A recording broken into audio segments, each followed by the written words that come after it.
You're tuned in to Northeast Kansas's #1 source for high school highlights, Kansas Prep Zone. And it starts now.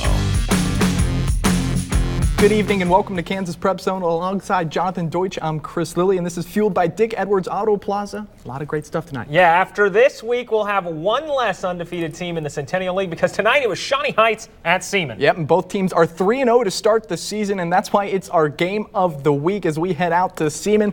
They're trying to get to 4-0, but the Shawnee Heights Thunderbirds looking for the upset, and it's homecoming at Seaman. And there's Quinn Clark and Naja Baker, your homecoming king and queen. Congratulations. No score in the first quarter. It was Shawnee Heights' Mitchell Lady handing it off to Trey Jenkins as he fights his way forward, taking on tacklers. And it leads to Trey getting the ball to finish what he started. Heights up 7-0 on the road. And 2 minutes left in the half. Kobe Jones on the 19 fires one to Dalton Timon. And he's brought down at the 3-yard line. Kind of look out, everyone's flying into your living rooms. Penalty as Kobe on his 8 threads the needle to Mitchell Miller for the touchdown, tied up at 7. We go to the third quarter. Seaman's Jansen Garman takes it 19 yards for the touchdown. Seaman goes up 7. Shawnee Heights needing 1 yard for the first down, and Mitchell Lady is stopped. But nope, wait. He stays on his feet for the tie. Look at this. He looks like he gets stopped in the backfield, but nope. Squirms his way out for the touchdown. We have a tie game with 2:38 left, and Lady rips off a 29-yard touchdown, and that would be the difference maker on the road. The Thunderbirds, they win it 21-14, and they are 4-0 for the first time since the early 1990s. And we kick it out to a very happy Jason Swift after the game. It's awesome. It's a great game. We told them from the very start it's going to go 48 minutes, and this is a game you're going to remember the rest of your life. And we're very fortunate to be on the right side of the score, but it's a heck of a football game. This is what it's all about. This is why those kids work hard in the summers and the springs for moments like this that they'll cherish. And again, we're very fortunate. It was a great football game, and that was a lot of fun to be at. You know, I give all the credit to our defense, especially you can see that on that last-minute stand. You know, I didn't do a good job of covering my receiver there. My defense made up for it. I love them. They play hard. I think they're the best defense in the city. They do a great job. Well, congratulations to Shawnee Heights. Now the Manhattan Indians were trying to knock off the other 3-0 team in the Centennial League. They hit the road to take on the Topeka High Trojans, who have just been rolling the past couple weeks. It's homecoming night. Your king and queen right there, Tanis and Darren. Shocking, Chris, I was not named homecoming king ever. Spoiler. Or queen. Just a few minutes in, Manhattan on the board with a field goal. Kickers are people too, as Thomas Gevach drills it. Now, just 1 minute later, that high-flying Trojan offense responds. Devonshea Harden with a perfect spiral to Larry White, who goes over the top for the long touchdown completion. We've seen him do it time and time again. He'll do it during Hoop Season 2. That makes it 7-3 Trojans. Later in the quarter, Manhattan in the red zone on the 4th and 5 stopped, but Topeka High would end up punting after that. So second quarter, Manhattan going with the screen pass, but Seth Nelson with the pick. But guess what? Nelson. That drive would stall for the Trojans. 2 turnovers, no points from it. So Indians down 7-3 in the second when Convante McDonald busts up the middle, breaks the tackle, and he's got one man to beat. It's a foot race to the pylon. Spoiler, McDonald wins. Ba, ba, ba. I'm loving it as Manhattan hands Topeka High its first loss of the year with the 21-14 win.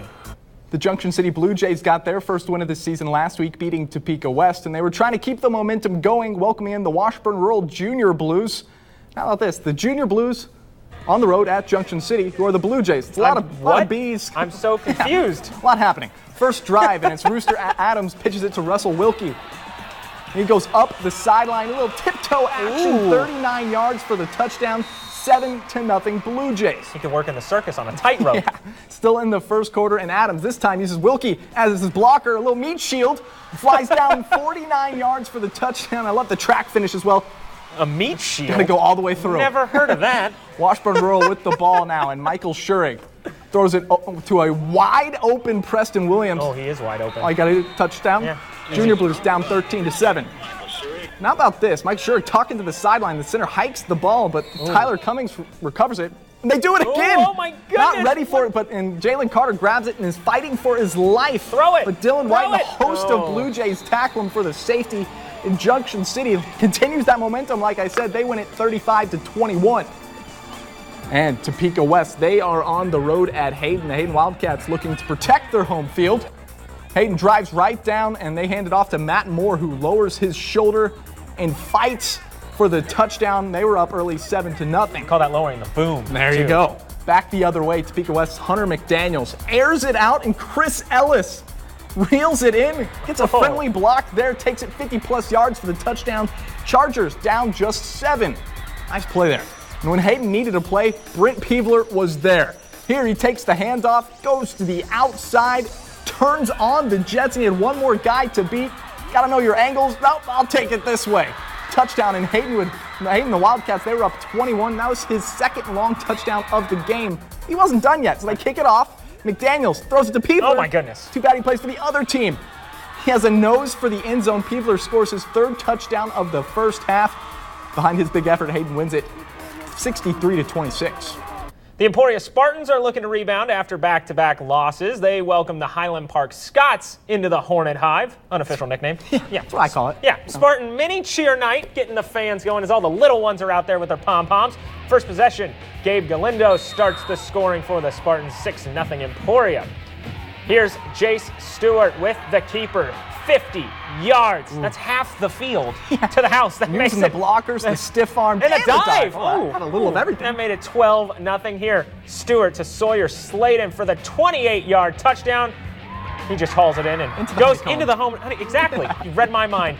Scott's trying to start something, but the Emporia defense coming up big. Bo Bumgarner with the INT near the goal line, and Cameron Hyman would punch it in as Emporia rolls in this one. They win it 61-8. A lot of great games so far, but we still have 2 more good games, and Melissa with our social media and our play of the night. You don't want to miss it.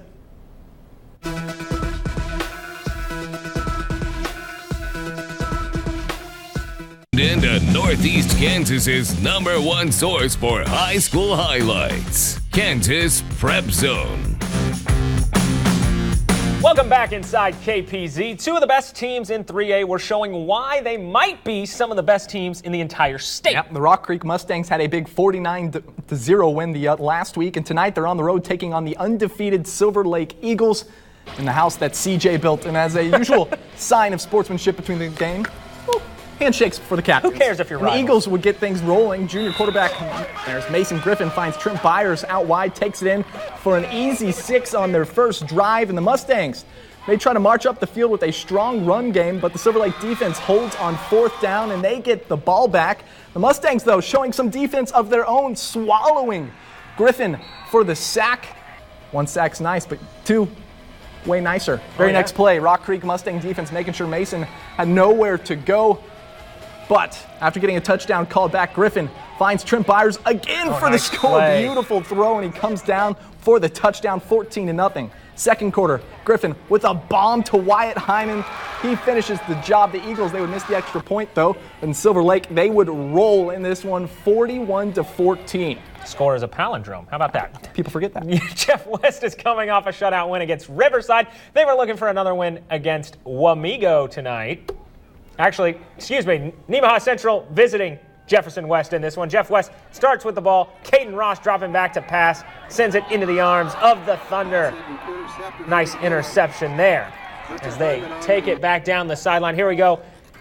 Mitchell Henry rumbling into the end zone. You know what he says? Just get off me. I have a date for 6. Later in the game, Mitchell Henry, his second touchdown of the day again, pushing his way into the end zone. That makes it 14-0. His day would get better, believe it or not. This one, into the center of the field. It's not great, though. He had a great day. This was an interception.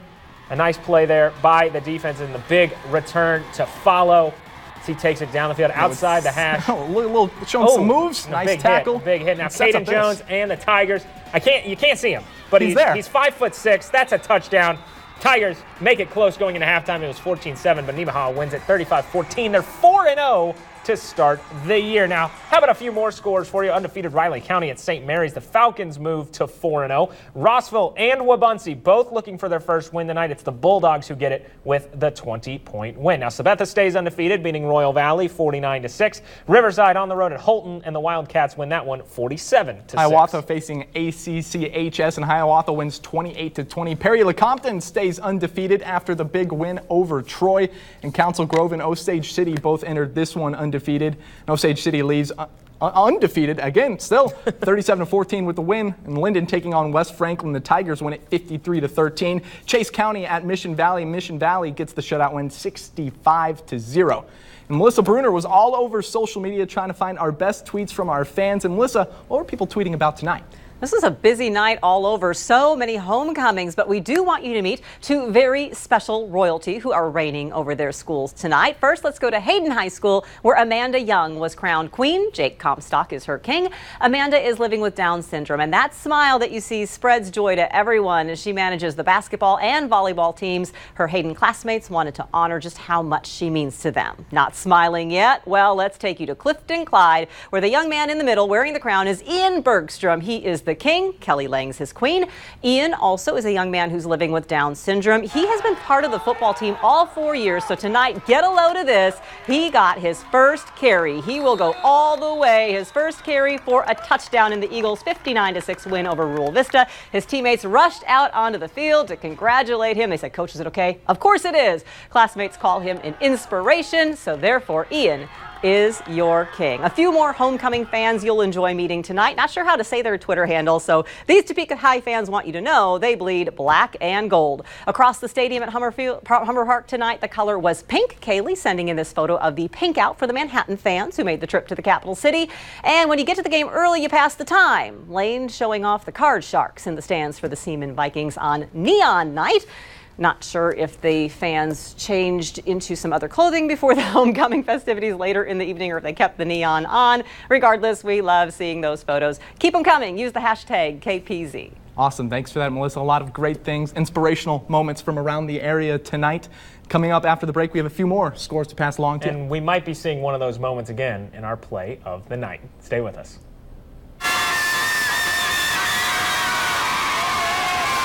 Scores, and you can find those online at WIBW.com. That just about wraps us up for tonight. Yeah, but Chris, we can't get out of here without getting to our play of the night. Just absolutely awesome. Out at Clifton Clyde, Ian Bergstrom crowned the king, living with Down syndrome, and his first carry goes for a touchdown. How awesome is that? This is why football is so great. Sports are so great. 59 yards. Contributing to the Eagles' big win over Rural Vista. His teammates, as you just saw, rushing out on the field to congratulate him and celebrate him. He's called an inspiration from his classmates. There's no question that's our play of the night because he scored on his first ever carry. That's a 100% touchdown rate. Easy pick for play of the night. Yeah, it was a great week 4 of high school football across Northeast Kansas. I hope you had fun with us. We'll see you again next week. Good night.